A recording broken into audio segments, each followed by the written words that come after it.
Jest takie miejsce pośrodku Ameryki Południowej, w którym pustynia spotyka się z oceanem.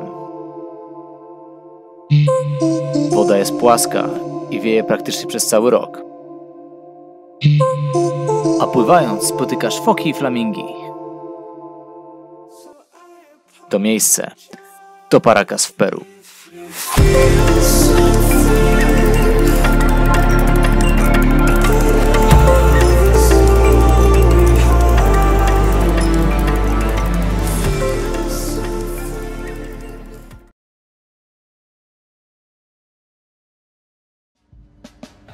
Witajcie, to jest Jaśmina, ja jestem Olek, czyli Kitesurfing Destroy My Life. Zgodnie z zapowiedzią zaczynamy nową serię, w której będziemy opowiadać o kajtowych spotach, które zaliczyliśmy w trakcie naszej podróży dookoła świata.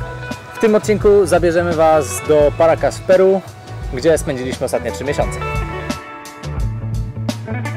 Spot znajduje się 260 km na południe od stolicy Peru, Limy. I stamtąd są dwie opcje.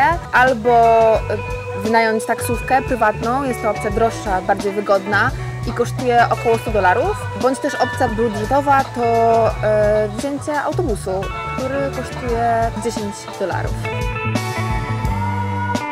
Paracas to jeden z tych spotów, na którym wieje tylko z jednego kierunku, non-stop. Jest to duża zatoka z płaską wodą przy brzegu i delikatnym czopem gdzieś tam głębiej, jak się wypłynie. Jest to spot bardzo bezpieczny, ponieważ jest otoczony z każdej strony i kierunek wiatru jest taki, że nie ma możliwości, żeby Cię wywiało. Zawsze trafisz na ląd. High season wiatrowy trwa od listopada do kwietnia. Natomiast z tego, co nam powiedzieli miejscowi, to raczej wieje przez cały rok. Może z troszeczkę z mniejszą intensywnością. My tu przyjechaliśmy na początku grudnia, jesteśmy 3 miesiące i wieje praktycznie non-stop. Naprawdę mieliśmy takie momenty, kiedy już prosiliśmy, żeby już po prostu, żeby już nie wiało, żebyśmy mogli odpocząć, chociaż trochę. Jak już mówimy o wietrze, no to teraz wiatr. Wiatr w Paracas jest połączeniem 3 czynników. Pierwsza sprawa to różnica ciśnień. No, jesteśmy na pustyni, jest duża kałuża wody i powoduje, że wiatr przemieszcza się ze środka niskiego do wysokiego. Odwrotnie. Upsi. Co, jak to było? No w każdym razie. Trzeba luknąć do IKO.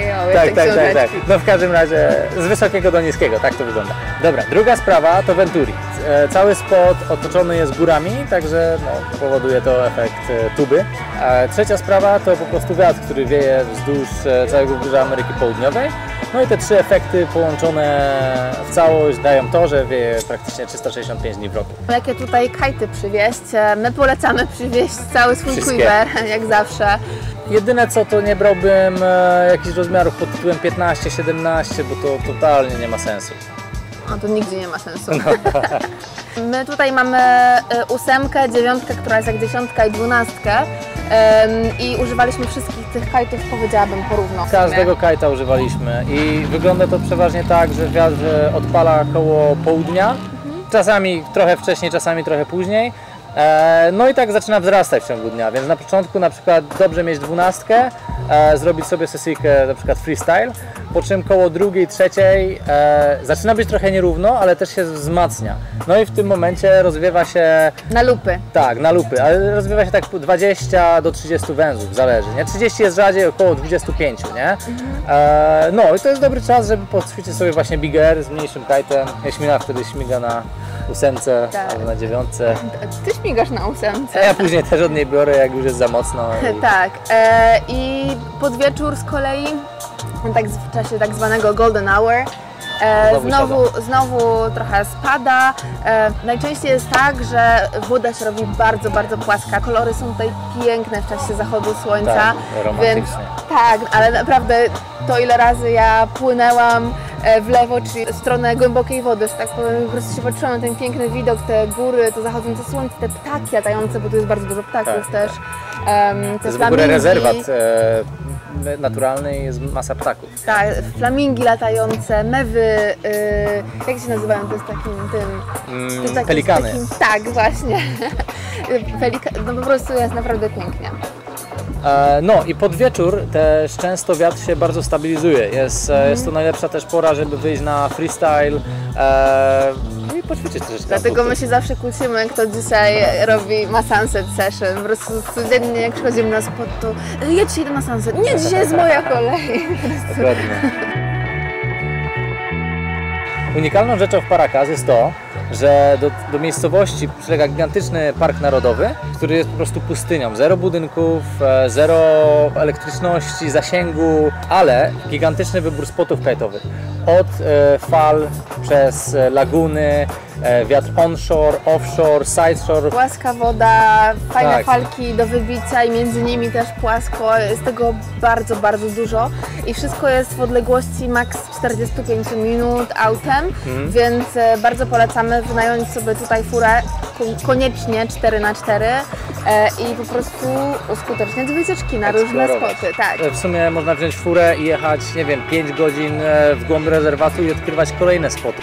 Bardzo ważną sprawą jest to, że w rezerwacie nie ma zasięgu, więc ważne jest, żeby mieć ekipę. Nie można się samemu zapuszczać, bo bardzo łatwo jest się zakopać. Zawsze jedźcie na 2 auta. To jest Tak, tutaj minimum zasada 2 miejscowych, żeby jechać co najmniej na 2 auta, bo w razie gdyby coś się stało, to drugie auto zawsze może pomóc. Bo jeśli będziecie sami, to nawet do nikogo nie zadzwonicie, no bo nie ma jak. zasięgu. Można ewentualnie znaki dymne wysyłać, chociaż też nie wiem jak, bo nie ma drzewa, żeby rozpalić ognisko. No, ale słuchajcie, o tym nagramy w ogóle cały oddzielny odcinek, no bo to jest zarąbisty temat. Ten rezerwat to jest naprawdę unikalna sprawa. Zresztą zobaczcie sami. Co jest super tutaj w Paracas, to, że jest bardzo dużo rzeczy do roboty w czasie tych rzadkich dni, kiedy nie wieje. Maksymalnie jednego dnia w tygodniu, gdzie tam... Albo po prostu kiedy już macie dość kajta, chcielibyście coś zobaczyć, albo jeśli wasza druga połówka nie kajtuje i chciałaby coś robić innego.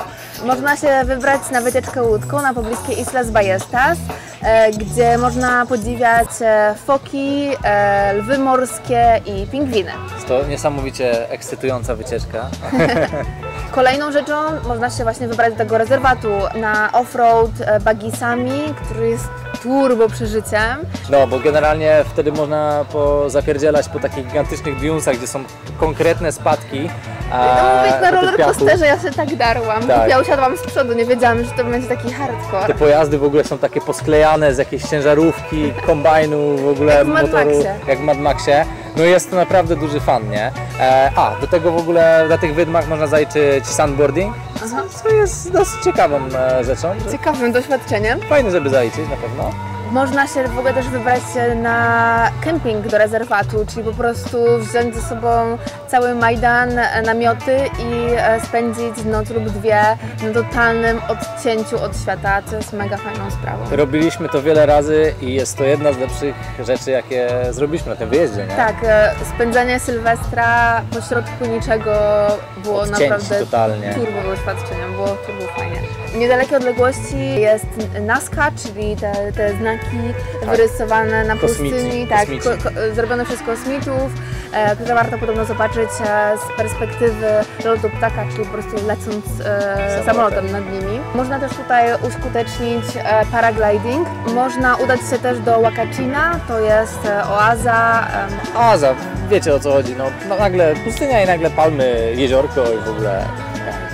Można zaliczyć surfa, można to zrobić łódką, można pojechać do rezerwatu, opcji jest kilka.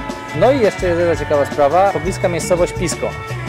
Pisco jest generalnie miastem rybackim, na którym znajdują się 2 bardzo fajne targi. No i jak chcecie poczuć taki gruby folklor, taki prawdziwy Klimat Peru, tak. tak, ryby, masa warzyw, przyprawy, orzechy, w ogóle wszyscy krzyczą i tak, nie? Jestem ciekawy klimat, naprawdę my bardzo lubimy takie miejsca, więc też polecamy. Polecamy. Gracias. Patrz, mam t-shircik. Aha, a wiesz, że to się kameruje? Nie, dobra, nie ona się teraz wyda. Okej, przebrana. Teraz mogę mówić o facilities. Dla mnie mega super sprawą tutaj na tym spocie jest całe zaplecze, czyli można sobie tutaj pochillować w chill zone, są prysznice, są przybieralnie, Kompresor. jest kompresor, co jest bardzo ważne, szczególnie tak jak Wam mówiliśmy wcześniej, Tak. że my często używamy, zawsze używamy 2, a jednego często dnia. używamy 3 kajtów jednego dnia, więc to fakt, że możemy napompować te kajty w ciągu 2 minut jest super sprawą. Tak. Jest No i- knajpka, można zjeść ceviche. Tak, i co jest super, to że po prostu wszyscy tutaj razem siedzimy, jest super community i tak to wszystko jest stworzone przez tą ekipę, czyli Wszystko jest super. Kangaroo Kite. Tak, polecamy w ogóle się do nich odezwać, zanim udacie się tutaj na wycieczkę, bo ekipa naprawdę Wam pomoże ze wszystkim, z noclegiem, z ogarnięciem wszystkich wycieczek. No właśnie, te wycieczki to właśnie know-how całego miejsca. Na przykład jak chcecie jechać do rezerwatu, to warto z nimi zagadać, bo oni na przykład wiedzą, którego dnia będą, w którym miejscu, jakie warunki, nie? Bo na przykład w rezerwacie jest tak, że spoty są oddalone od siebie, nie wiem, czasami o 15 minut, a na jednym spocie Kompletnie wieje, inaczej. a drugim kompletnie nie wieje, nie? I oni o tym wszystkim wiedzą, Tak, także i też polecamy. prawdopodobnie pojadą z Wami na ten spot. I oczywiście popływacie razem. To miejsce też mi tak trochę przypomniało, dlaczego ja się w ogóle tak bardzo wkręciłam w tego kajta, bo szczególnie teraz po tej pandemii na nowo mieliśmy tą okazję po prostu być w tym klimacie, Być w nie? ekipie, nie? Bo dużo razy pływaliśmy kompletnie sami gdzieś tam, wybierając się na plażę, a tutaj nagle niby jest pandemia, nigdzie nie można, że tak powiem, przebywać, ale na spocie kajtowym oczywiście jak najbardziej. Tak, i zawsze jest po prostu tutaj milion ludzi, instruktorzy z całego świata i jest taka fajna atmosfera i to jest właśnie to, co sprawiło, że ja pokochałam ten sport tak naprawdę. Właśnie ci ludzie, to kilka słów o noclegu. Paracas to jest taki kołobrzeg, powiedzmy, peruwiański, także baza noclegowa jest naprawdę spora.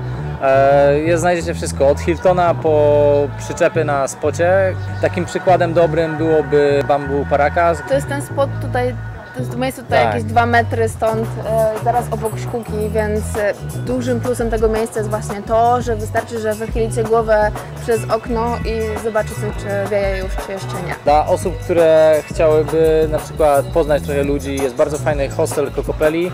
Tam zawsze jakieś imprezki trwają, jest happy hour na pisco, czyli lokalny drink. Jest też dużo gier, jakieś tam bilardy, ping-pongi, jakieś badziewia. Są też opcje budżetowe, można mieszkać w miasteczku, Trochę głębiej, jakby nie nad samą wodą. klimat jest, folklor jest dosyć gruby. Mieszka się z lokalsami, ale ma to naprawdę swoje plusy. A propos dojazdu na spot. Najlepszą opcją jest wzięcie tuk-tuka, przystanki tuk-tuków znajdują się gdzieś tam, powiedzmy, w mieście. Tuk-tuk jest cholernie ładowny, bez problemu ładujemy tam 2 deski, 2 osoby, 3 kajty, jakieś tam jedzenie na spot. Dojazd na spot kosztuje 4 sole, czyli dokładnie 4 zł, także idealnie. Nie jest źle.